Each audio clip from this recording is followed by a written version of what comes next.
Hello and welcome, मैं हूं मेघा और आप देख रहे हैं बॉलीवुड का hottest news show Planet Bollywood news.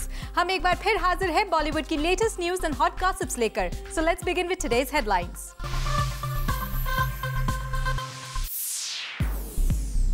Pakistan की जेल में बंद सरबजीत को छुड़ाने के लिए क्या है टाइगर सलमान की नई चाल। फिल्म बर्फी के ठंडे फर्स्ट लुक लॉन्च को हॉट बनाने के लिए रणबीर ने किसे किया किस। और दिखाएंगे सुपर कूल रितेश देशमुख और तुषार का एक एक्सक्लूसिव इंटरव्यू। बुलेटिन की शुरुआत आज की सबसे बड़ी खबर के साथ।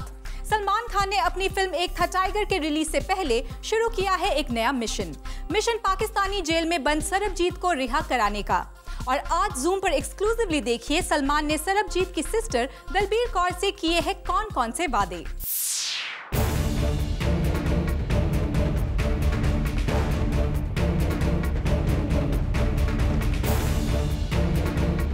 अपने स्पाई अवतार को प्रमोट करने के लिए सलमान खान का इंटरनेशनल प्लान आउट हो गया है। इंडिया पाकिस्तान की जनता से जुड़े एक बेहद सेंटिमेंटल इश्यू को अब एक्सप्लोर कर रहे हैं सलमान खान।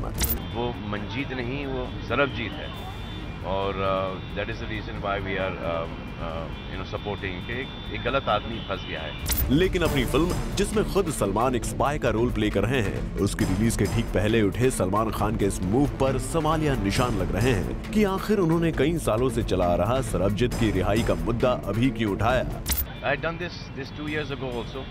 2 साल पहले भी मैंने I think spoken to journalist with this and she had come and met us 2 साल पहले. So we're definitely trying and I hope President Zardari, the government of Pakistan and the people of Pakistan, release him and let him come back to his country, to his family, to his daughters, to his sister. लेकिन सलमान खान का दावा है कि वो और उनकी family इस मुद्दे से लंबे वक्त से जुड़े हैं। इस बीच सलमान ने सरबजीत की सिस्टर दलबीर से मुलाकात भी की है और कहा है कि अगर सरबजीत की रिहाई नहीं हुई तो वो खुद उसे रिहा करने पाकिस्तान जाएंगे। अब दलबीर को घर बैठ भी जाए तो सलमान जी जब आगे आ गए हैं तो सारी दुनिया आगे आएगी और जब सारी दुनिया उनके साथ उन्हें सहयोग करेगी और उनके कदम से कदम और कंधे से कंधा मिलाएगी तो कोई ताकत नहीं है पाकिस्तान की सरबजीत को रोक पाए। और जैसा उन्होंने कहा कि अगर मुझे ज़रूरत पड़ी और मैंने समझा कि पाकिस्तान जाकर मैं उसकी रिहाई करा सकता हूँ तो मैं बिल्कुल नहीं झिझकूँगा, मैं पाकिस्तान भी जाऊँगा। इतना बड़ा हौसला दे देना और वादा करना और उसकी बेटी को स्पेशली कहना कि अब बिल्कुल आपने फिक्र नहीं करना, आपके पापा को हम लेकर आएंगे, अब बिल्कुल रोना नहीं, आंसू नहीं बहाना। बहुत अच्छा लगा सुनकर कि सच में, और यकीन नहीं आ रहा था कि सच में हम सलमान जी के पास बैठे हैं और सलमान जी हमसे इस तरह से बात कर रहे हैं। सलमान खान ने अगर सरबजीत की रिहाई के लिए उनकी सिस्टर से ये कमिटमेंट किया है तो उम्मीद है वो इसे पूरा भी करेंगे। लेकिन इसमें सबसे बड़ा खतरा ये है कि सलमान का सरबजीत की रिहाई को सपोर्ट करना कहीं इंटरनेशनल पॉलिटिक्स के चक्कर में ना पड़ जाए। और अगर ऐसा हुआ तो सलमान खान को एक स्पाई की तरह प्रोजेक्ट करने वाली उनकी फिल्म एक था टाइगर पर भी इसका असर पड़ सकता है, क्योंकि सलमान खान की जितनी फैन फॉलोइंग इंडिया में है, यूएई, पाकिस्तान और दूसरी एशियन कंट्रीज में भी उनके वैसे ही क्रेजी फैंस हैं। ऐसे में कहीं ऐसा ना हो कि सलमान खान का सरबजीत को सपोर्ट करना उनकी फिल्म की पाकिस्तान में एंट्री को बंद कर दे, क्योंकि सैफ के कुछ भी ना बोलने के बावजूद उनकी फिल्म एजेंट विनोद को पाकिस्तान में बैन का सामना करना पड़ा था, जबकि सलमान तो सरबजीत के सपोर्ट में खुलकर सामने आ गए हैं। और कहीं ना कहीं खुद सलमान को भी अंदाजा है कि ये मामला कितना सेंसिटिव है। वे इतनी हंसी पर पहुंचकर हमारे लिए इतने अच्छे शब्दावली का इस्तेमाल कर रहे हैं और इतनी हमदर्दी और दर्द से वे आगे बढ़े हैं। सबको इस तरह से अपील कर रहे हैं, अपनापन है उनके अंदर, तो हमें भी उनसे मिलना चाहिए। हम आ गए और आकर बिना फ़ोन किए हमारा जब उनके पास मैसेज पहुंचा तो उन्होंने ये फौरी तौर पर हमको जहां वे शूटिंग चल रही थी वहीं पर बुलाया, 2 घंटे का वक़्त निकाल कर हमारे साथ बैठे, मुलाकात की और ये भी कहा कि आप मुझसे फ़ोन पर बात कर सकती थी, आपने आने की तकलीफ़ क्यों की, मुझे बताया होता मैं पंजाब आकर आपको मिलता। फिर भी अभी भी मैं पंजाब आऊँगा और उसकी छोटी बेटी और पत्नी से भी मैं मिलना चाहता हूँ। लगता है सलमान सोशल नेटवर्किंग साइट पर सरबजीत को बचाने के इस कैंपेन में काफी अलर्ट होकर आगे बढ़ रहे हैं कि कहीं उनका कोई भी मूवमेंट उनकी फिल्म के लिए नेगेटिव पॉइंट न बन जाए। ट्वीट कर रहे हैं, आई होप के अच्छा रिस्पांस आ जाए आप लोगों की तरफ से, plus from the Pakistan media and the Pakistan की आवाम। जो अभी उसके जो डिटेल्स हैं कि मिस्टेकन आइडेंटिटी के वगैरह, वो I am going to start tweeting that, ताकि इट शुड नॉट हम एक आदमी जो कि बॉम्ब ब्लास्ट में इन्वॉल्व है उसको सपोर्ट कर रहे हैं। It's a case of mistaken identity. वैसे पिछली बार भी सलमान 26/11 अटैक्स पर एक पाकिस्तानी चैनल को दिए अपने इंटरव्यू को लेकर कंट्रोवर्सी में फंस चुके हैं। ऐसे में इस बार भी शराबजीत का मुद्दा उनके लिए इजी नहीं साबित होने वाला। हम तो यही कहेंगे कि अगर सलमान भाई अपनी फिल्म की पब्लिसिटी के लिए स्पाई होने के आरोप में कैद शराबजीत को रिहा करने का मिशन बना रहे हैं, तो उन्हें कई प्रॉब्लम्स और कंट्रोवर्सीज का शिकार होना पड़ सकता है। वेल, देखते हैं कि जानने के बावजूद सलमान अपना कमिटमेंट पूरा करते हैं या नहीं। For Chetna Singh, Zoom, Mumbai.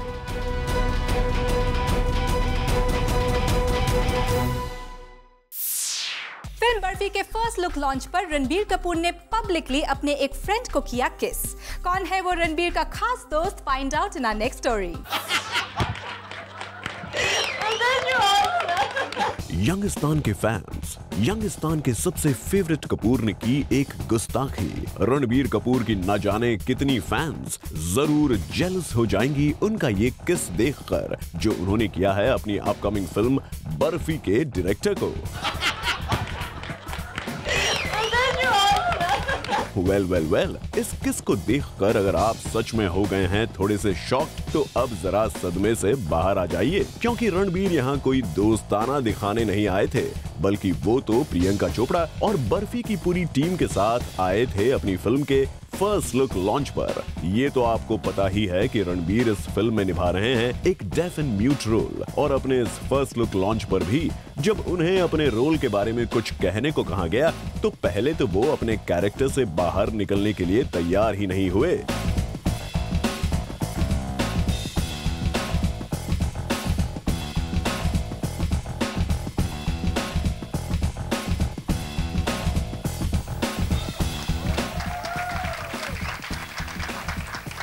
रणबीर को देते हैं अपने कैरेक्टर से बाहर निकलने का टाइम, और आपको मिलवाते हैं फिल्म में रणबीर के ऑपोजिट नजर आने वाली प्रियंका चोपड़ा से, और पूछते हैं बर्फी को लेकर उनका experience. A film which is filled with a billion emotions, very special film. I'm very scared about it, nervous about it, but more than anything, it's a movie that will reside in my heart for a very, very long time, and I want to definitely say thank you to everyone who thought that I was capable of playing Jilmil. And so yeah, I think, you know, when you come out of a film with a smile, it's bound to make people smile. So that's what I hope for with Barfi. For Elika Shrivastava, Zoom, Mumbai.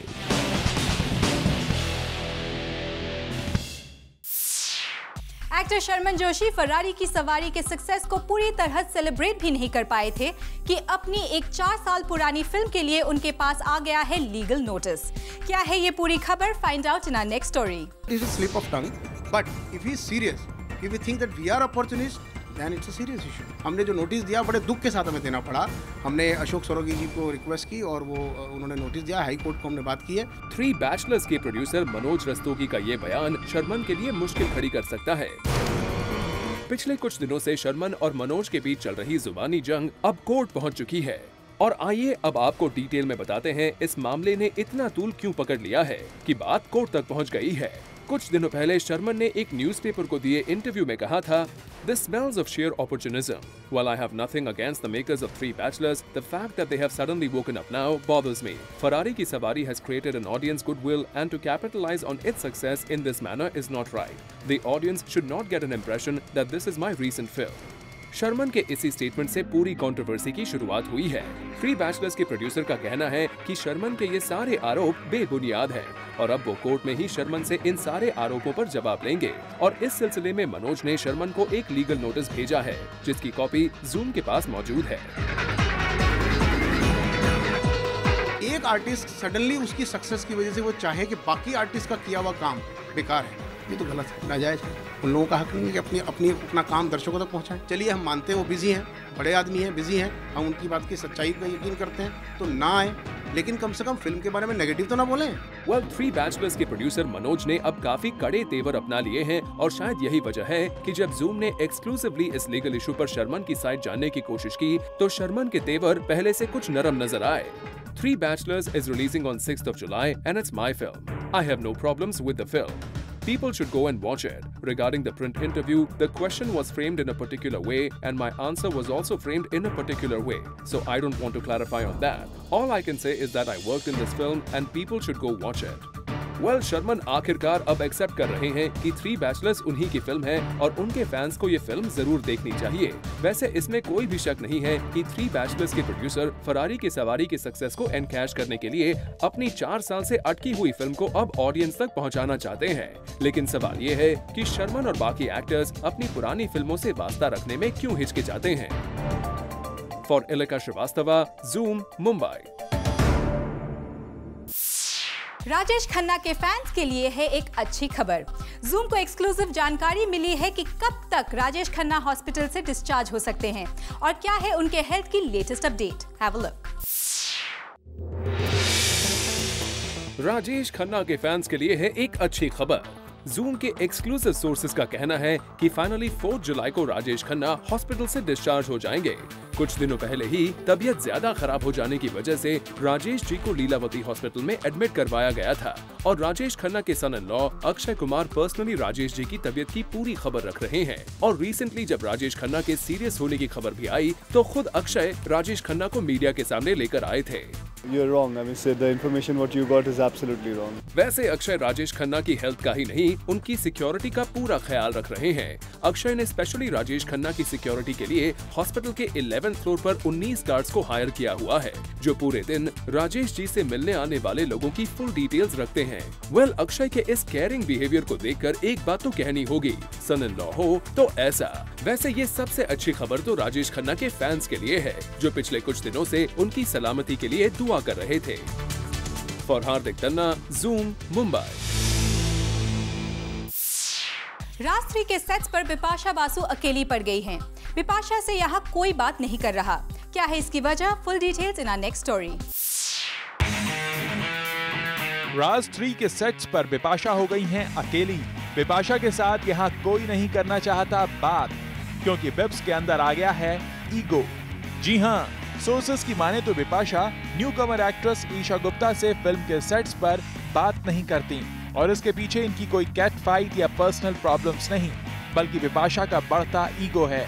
राज 3 में बिपाशा का role काफी powerful है और वो खुद को industry की established actors में गिनती हैं। यही वजह है कि ईशा के साथ दोस्ती बढ़ाकर वो खुद को उनके कैटेगरी में नहीं लाना चाहती।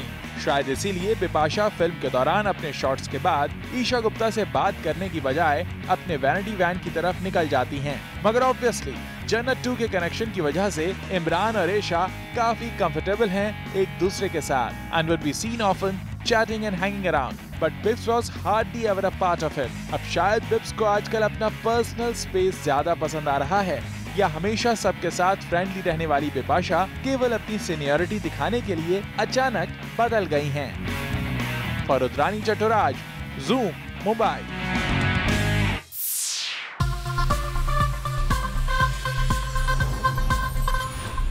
Cancer patients aid association presents Fevicol caring with style ने रिसेंटली रखा एक फैशन शो जिसे सपोर्ट करने आए बॉलीवुड से कई celebs. Have a look.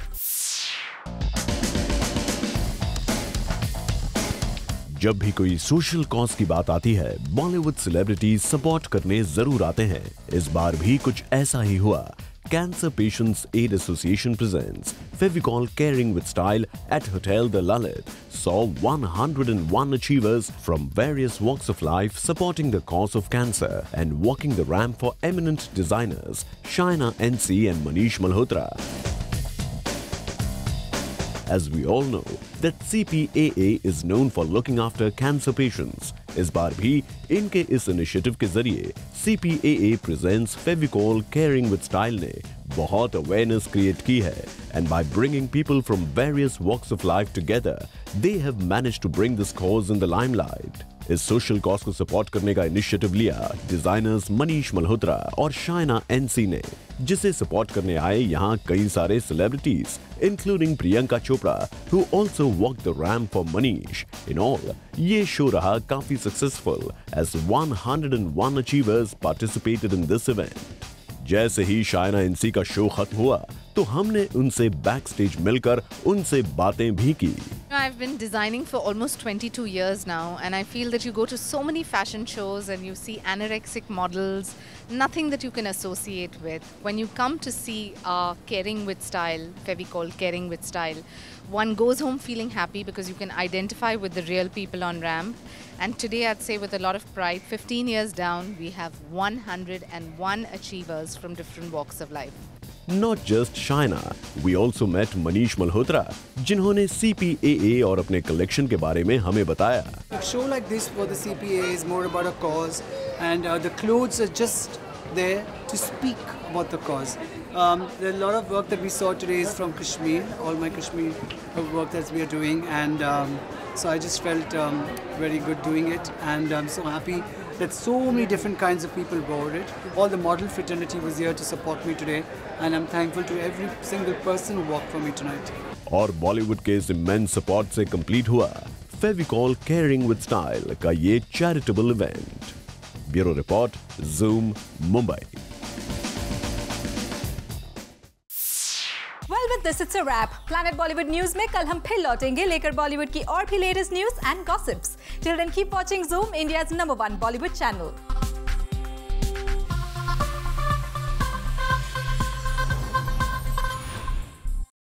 Hi, this is Omar Qureshi. Get the latest news of Bollywood and entertainment on youtube.com/ZoomTV.